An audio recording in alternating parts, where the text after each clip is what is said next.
Assalamualaikum warahmatullahi wabarakatuh. Waalaikumsalam warahmatullahi wabarakatuh. Alhamdulillahirabbil alamin wa bihi nasta'inu mid dunya waddin. Wassalatu wassalamu ala asyrofil anbiya'i mursalin sayyidina Muhammadin wa ala alihi wa sahbihi ajma'in. Allahumma shalli ala sayyidina Muhammad wa ala sayyidina Muhammad. Alhamdulillah wa syukurillah, kita tak terasa sudah hampir dari perjalanan Ramadan Karim ini 1 mingguan ke depan. Sehat Ustadz? Alhamdulillah sehat Bu Nyai. Ya Allah, tetap semangat ya menjalani ibadah di bulan suci Harus Ramadan. selalu semangat Mbak. Alhamdulillah. Harus selalu semangat. Ya. Kita sapa dulu sahabat podcast Kemangi yang berbahagia. Kali ini saya didampingi dari narasumber yang luar biasa. Dan kajian kan ini dan materi yang akan kita angkat hari ini yaitu nantinya insya Allah akan memberikan suatu cakrawala dari hasanah keilmuan perihal majelis taklim, yakni yang diangkat adalah materinya fadilah majelis ilmu di bulan Ramadan. Untuk itu kami silakan langsung kepada yang terhormat sahabat saya ini, sahabat penyuluh, yakni Penyuluh agama Islam. Ustadz Fawaid Saifur Rahman SHMA PDI ya. Mohon maaf Ustadz jika ada kekeliruan penyebutan dari gelarnya. Soalnya terlalu banyak gelarnya jenengan ini ya. Beliau Silahkan ini nambah lagi Mbak. Silahkan nambah lagi. oh nambah, Masya Allah. Nambah apanya itu putranya? Lah, ya ilmu tuh Mbak. Amin amin. Beliau ini dari penyuluh agama Islam KUA Kecamatan Muncara. Silakan Ustadz, kenalkan dirinya. Baik, terima kasih Bu Nyai Kamilah. Assalamualaikum warahmatullahi wabarakatuh. Waalaikumsalam warahmatullahi wabarakatuh. Bismillah, alhamdulillah, wassalatu wassalamu ala rasulillah Muhammad ibn Abdillah wa ala alihi wa ashabihi wa mawalah amma ba'du. Yang kami banggakan bersama host kita Ibu Nyai Kamilah, sahabat kami, guru kami, orang tua kami, penyuluh agama Islam. Berat ini. Sehat ya Mbak? Alhamdulillah. Saya ini lebih enak panggil Mbak apa Bu Nyai? Mbak aja. Mbak. Nah, kalau Mbak itu akan auranya lain. Sedang mempertahankan kemudahan kalau punya, Masya Allah ini. Baik. Banyak. Izin juga menyapa sahabat podcast Kemangi dimanapun berada. Mudah-mudahan semuanya selalu diberikan rahmat dan taufik oleh Allah Subhanahu wa Ta'ala sehingga mampu menjalani ritual ibadah bulan Ramadan tahun ini. Amin ya Rabbal Alamin. Baik, Mbak Kamila, tema yang diusung pada pertemuan sore ini tentang fadilah majelis taklim di bulan Ramadan, gitu ya Mbak ya. Nah, sebelum menyentuh kepada keutamaan ataupun fadilah majelis ilmu, mungkin bisa diinformasikan lebih dulu tentang aturan majelis taklim. Karena pemerintah saat ini melalui Kementerian Agama tentunya sudah mengatur majelis taklim di Indonesia. Nah, bagaimana diaturnya itu? Yaitu diatur di dalam Peraturan Menteri Agama nomor 29 tahun 2019 tentang Majelis Taklim. Nah, di situ sudah dijelaskan pengertian dari Majelis Taklim, kemudian juga pengertian materi termasuk ketentuan-ketentuan yang harus dilengkapi oleh pengurus Majelis Taklim. Kenapa ada ketentuannya? Iya, karena memang diatur sedemikian rupa agar majelis taklim yang ada itu bisa goal. Tujuannya bisa dicapai dan bisa didapat. Nah, diantaranya yang perlu dilengkapi itu adalah mendaftarkan majelis taklim di kecamatan masing-masing. Jadi kantor urusan agama di kecamatan masing-masing itu memfasilitasi kepada seluruh majelis taklim yang ada, khususnya di Kabupaten Banyuwangi ya Mbak Kamila, untuk mendaftarkan majelis taklimnya ke kantor Kementerian Agama. Ya, kalau di sini tentu kantor Kementerian Agama Kabupaten Banyuwangi. Jadi monggo kepada seluruh pengurus majelis taklim yang ada di Kabupaten Banyuwangi untuk mengurus surat keterangan terdaftar atau yang disingkat dengan SKT itu ya SKT Mbak ya, Kamila, ya. ke kantor urusan agama yang ada di wilayah kecamatan masing-masing. Nanti akan ada tindak lanjut dari KUA setempat Ya, gitu baik, Mbak. baik. Nah, itu sekelas informasi tentang Ya, peraturan Majelis Taklim. ya, memang betul Ustadz. Pentingnya kita memberikan informasi hal itu karena tidak untuk kemungkinan banyak yang belum paham. Iya, Walaupun betul kami itu, sendiri Mbak. langsung terjun di lapangan. Lah, Hmm. terkadang juga ada pertanyaan ini, kenapa Hmm. kok terdaftarkan? Nah, Hmm. apa manfaatnya?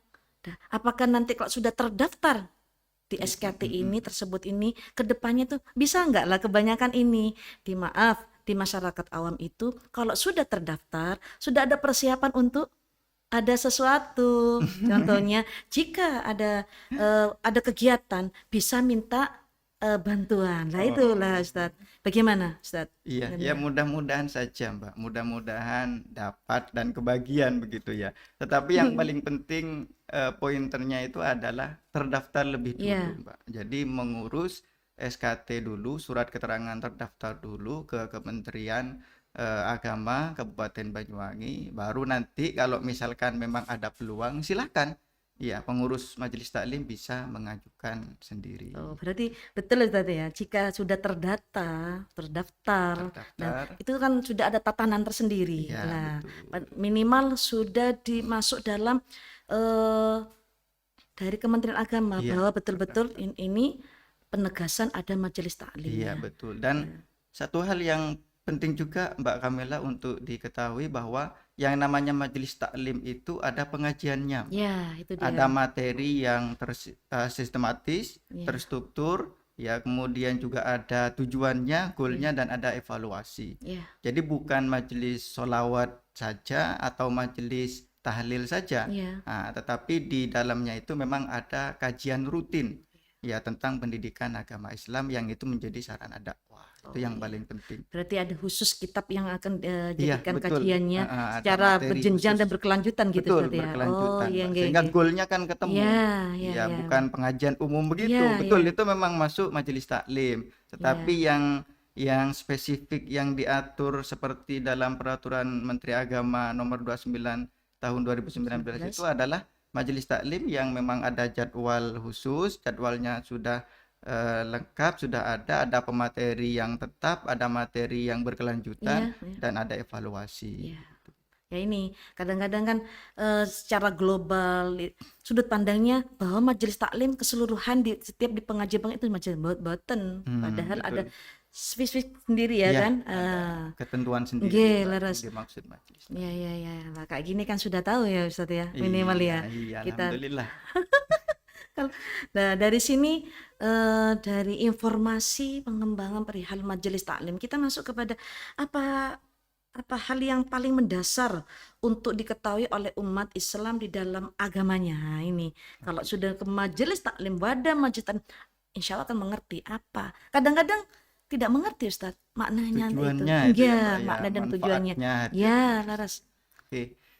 Sebelum kita masuk kepada apa sih hal-hal dasar yang harus kita ketahui di dalam agama kita, yaitu agama Islam, sedikit saya akan kupas tentang pengertian majelis taklim dulu, Mbak. Jadi majelis taklim itu mungkin kurang lazim di negara Arab, Mbak. Ya, Lazimnya mungkin di Indonesia ya majelis ya, taklim itu.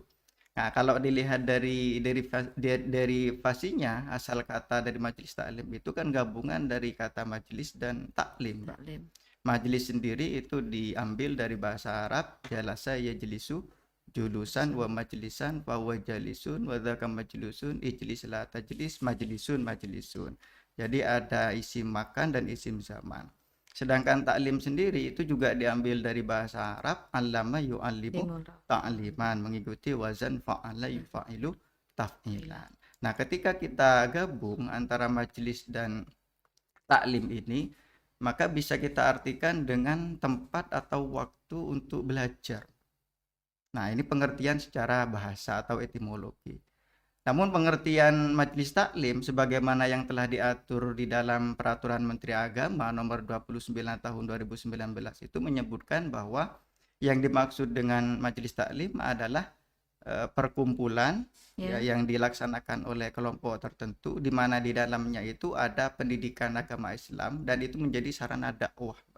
Jadi memang pure ada majelis taklimnya, ada kegiatan keilmuan, kajian keilmuan yang dikaji secara terstruktur dan itu menjadi sarana dakwah kita.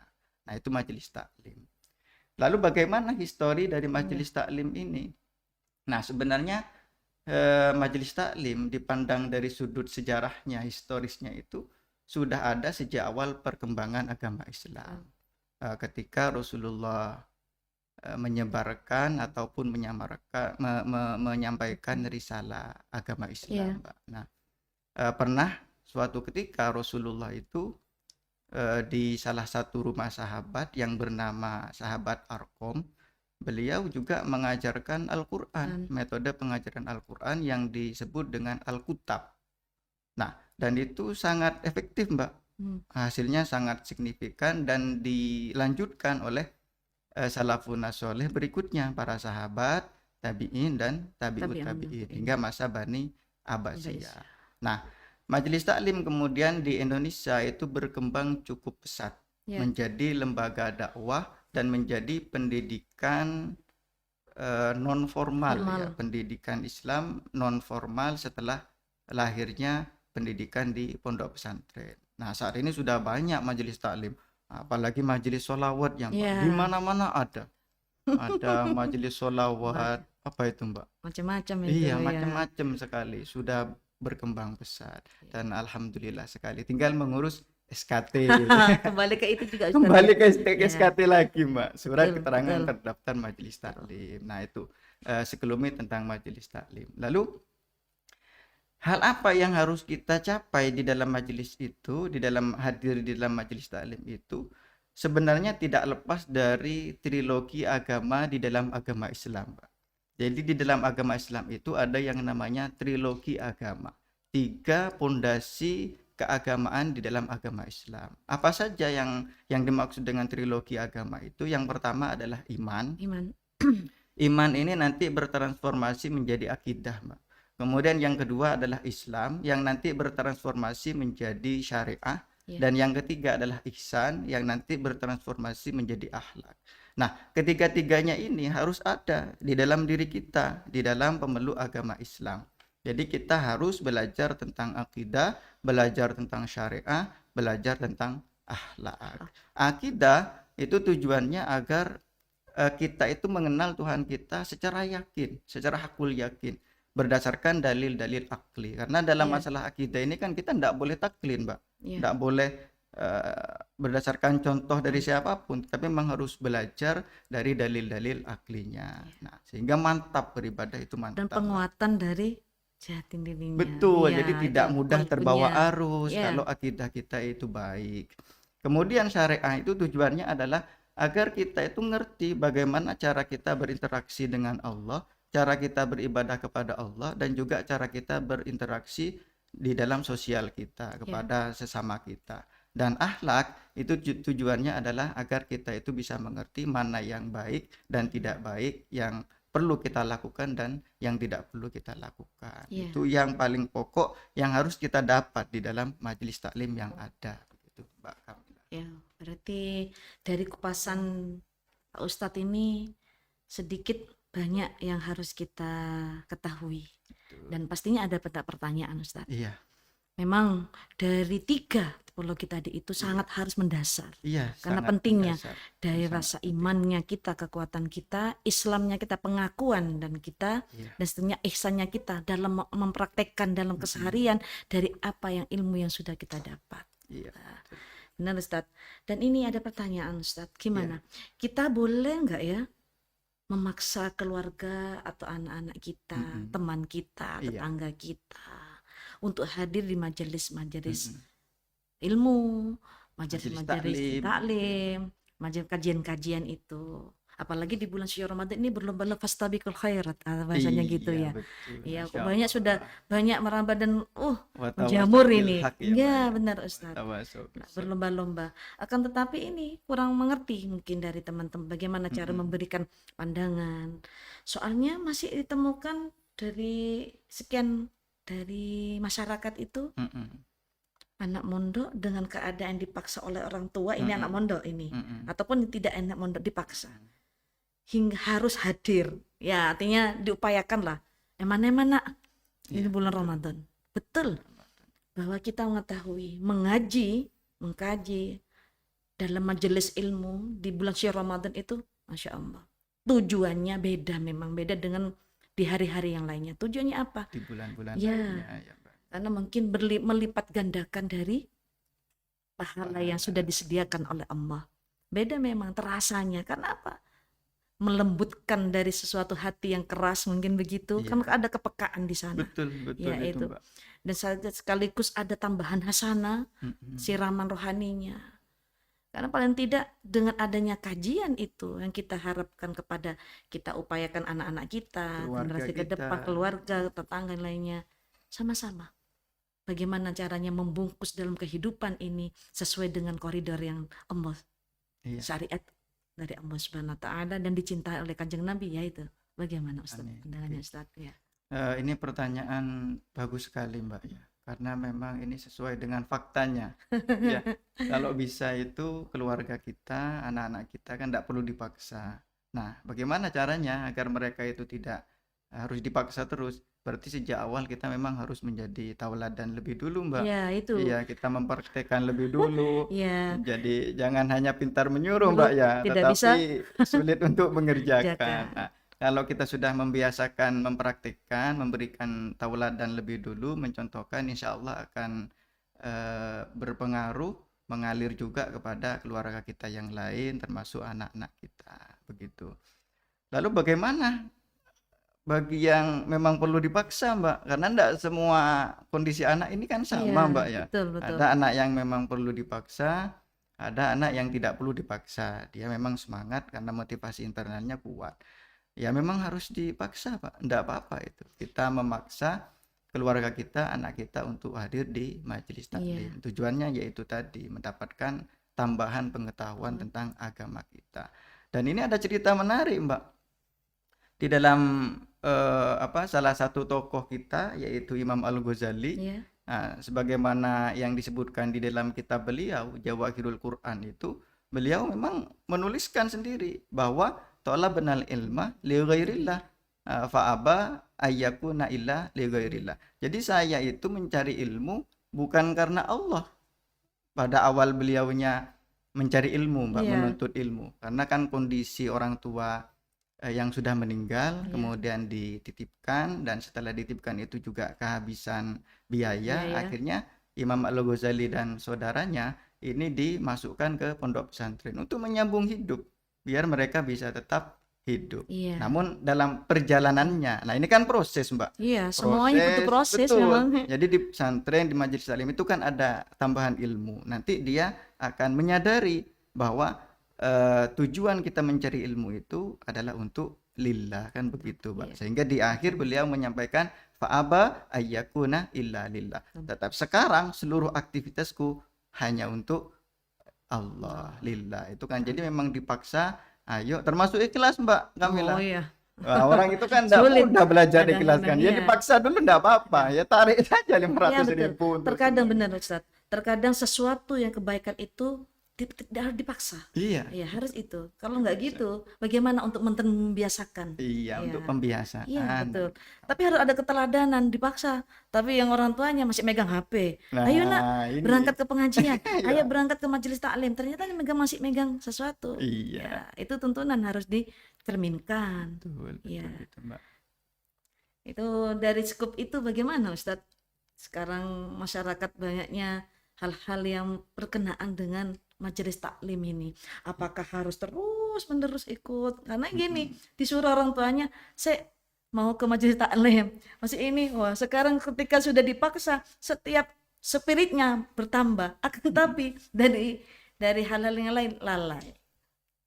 Iya, kalau Ya. bisa kan dua-duanya Ya, itu dicapai, dia. Mbak. Untuk bagaimana itu ya? Iya, jadi harus pandai juga mengatur waktu, Tuh, Mbak ya, karena intinya. mendapatkan ilmu, mencapai tambahan ilmu itu kan sekarang ini khususnya tidak selalu harus hadir di majelis taklim di tempatnya, Mbak. Iya. Kita bisa mendapatkan fasilitas dari pengurus majelis taklimnya yang memfasilitasi rekaman video ketika majelis taklim itu tayang. Nah, seperti podcast seperti ini, Mbak, Seperti ya. ini ya. Iya, kalau semuanya harus hadir di sini mengikuti perbincangan kita kan repot, Mbak, ya. Iya. Bisa ditinggal Justru. semua kantor-kantor urusan agama ini. Nah, tetapi fasilitas seperti ini kan sangat bermanfaat, Mbak. Jadi semuanya bisa ikut menikmati dan sama-sama ikut belajar. Iya, benar-benar. Dari segala segmen dan sekaligus Betul, dibungkus jadi dengan apa? kondisional. Iya, Sambil betul. bekerja, sambil melihat video majelis taklim, Mengikuti rekaman dunia IT sudah Al-Quran. ini. Iya. Iya, iya. Di mana mungkin. Ya Ustadz, ada lagi nih Ustadz yang sangat ya bukan fenomena ya, Mm-mm. tapi kita lihatlah.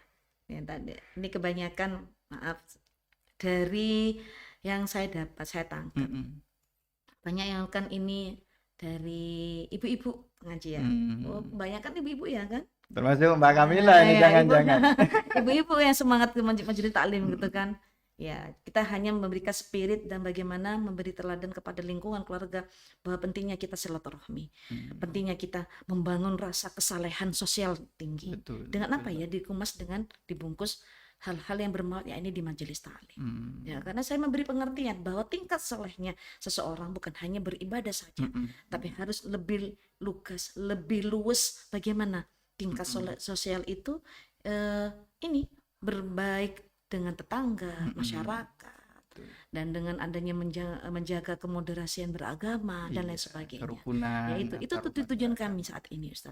Dan jika ada seorang ini Ustaz ya, jika ada seorang Gimana, istri Mbak? hadir ke majelis taklim, kajian ilmu, sakit patang, nah seneng. Rajin ya, Iya. Mbak, ya. Pasti kan seneng kan? Ya, pasti seneng seorang suami ataupun keluarga yang lainnya hadir di majelis taklim dan diupayakan itu setiap di majelis taklim, tidak semuanya. Coba ini saya kilas.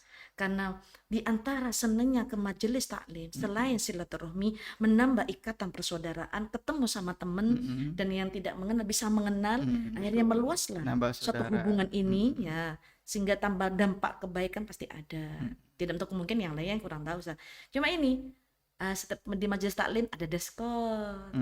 Nah, itu saya kira kita tidak boleh suudzon dengan itu. Saya kira mungkin baik untuk menyamakan seragam itu, deskot itu, biar ada kesatuan, tidak ada tendensi ini Diskriminasi ya, lah ya, Mbak, ya, ini intimidasi.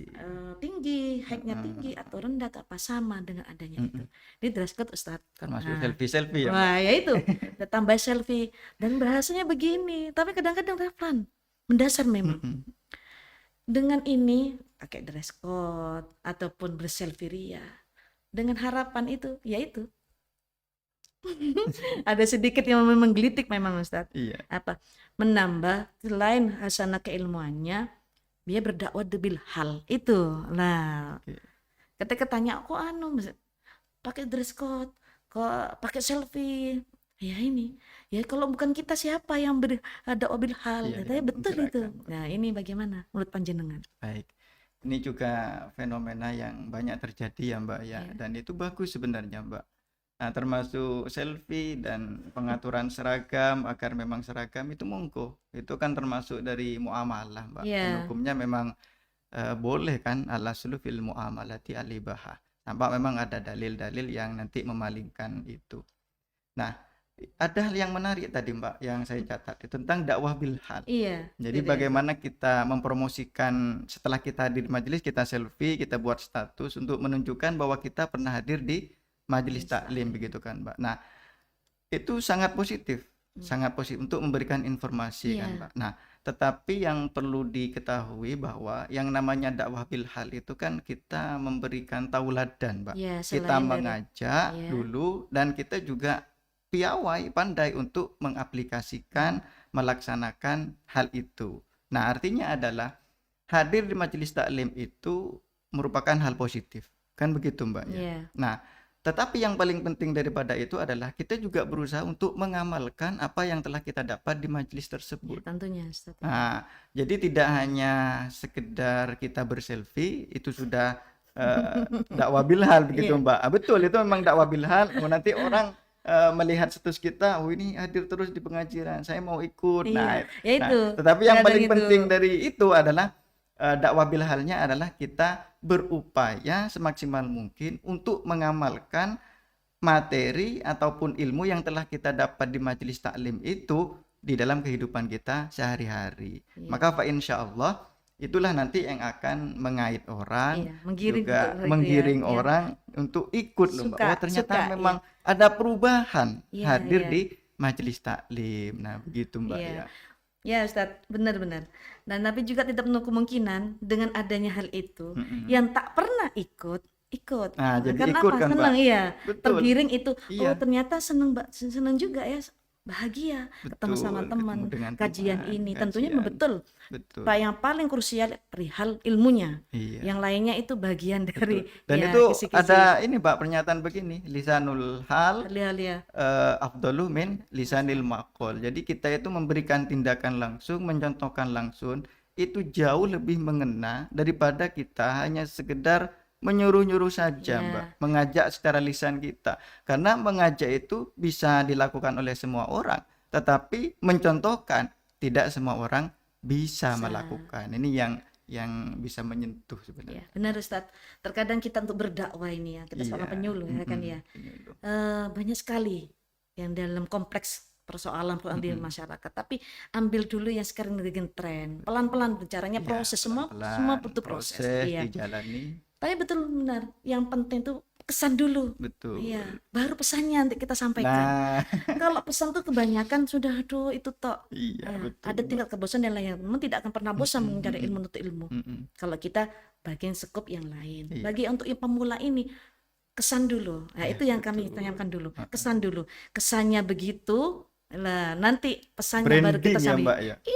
Harus di branding dulu. Harus pintar-pintar mengemas ini bagaimana untuk mengikut sertakan bahwa hadir dakwahnya. majelis talim itu asyik gitu ya Mbak ya, asyik. Selain silaturahmi ketemu teman, pasti ada rezeki. Rezeki bukan hanya materi, tapi bertemu dengan teman yang baik itu juga rezeki kita. Oke, Ya, betul. dalam bungkut mudah-mudahan dari di majelis taklim semakin berkembang pemberdayaan diri, aktualitas kita dan kualitas kita pasti akan bertambah. Ya. Ya, alhamdulillah. Masya Allah, tak terasa ini Ustadz sudah limitnya sudah terbatas ya. Masa, Masya Mbak? Allah, Masya ini benar-benar ini. Perasaan baru mulai. Kan asiknya kita Beda. memang tidak terasa mengenai majelis Betul. taklim. Pokoknya kalau sudah membahas majelis taklim tidak akan pernah ada habisnya Mbak. Karena Dan ini lain-lainnya ilmu kan, ya. dan lain-lainnya. lain-lainnya. Ya, mudah-mudahan seperti yang jenengan sampaikan tadi, ya untuk ke majelis taklim seorang istri ataupun keluarganya dapat izin asalkan dalam koridor memang syariat Iya, yang diinginkan oleh Islam. Ya, sekarang kan kebanyakan banyak yang tidak diizinin itu Ustadz ya. Ya mudah-mudahan dengan adanya wacana ini, kita sharing ini, tambah cakrawala keilmuan, hasananya dan lain sebagainya. Amin. Nggih. Terima kasih Ustadz sudah Mbak. menemani Terima kasih pada banyak juga jelang sudah berbicara. berbuka puasa ini ya. Iya. Mudah-mudahan Ramadan Karim ini 1446 Hijriah Hijriah. ini betul-betul kita upayakan Amin, semaksimal amin, ya mungkin Rabbal kita dapat barokahnya dari Iya. Ramadan Karim ini. Kita tambah memberikan kebaikan dan dapatkan kebaikan. Amin. Terima kasih untuk sahabat podcast. Insya Allah kita bertemu lagi dengan season yang lain dan materi yang lain. Tentunya dengan narasumber yang luar biasa. Sehat terus Ustadz. Salam kepada Amin, keluarga amin, dan Mbak. semuanya. Iya. Barokah Pak semuanya. Kamila juga sehat selalu. Alhamdulillah. Bismillah. Terima kasih doa Ustadz. Iya. Insya Allah. Terima kasih. Hanya itu. Assalamualaikum warahmatullahi wabarakatuh.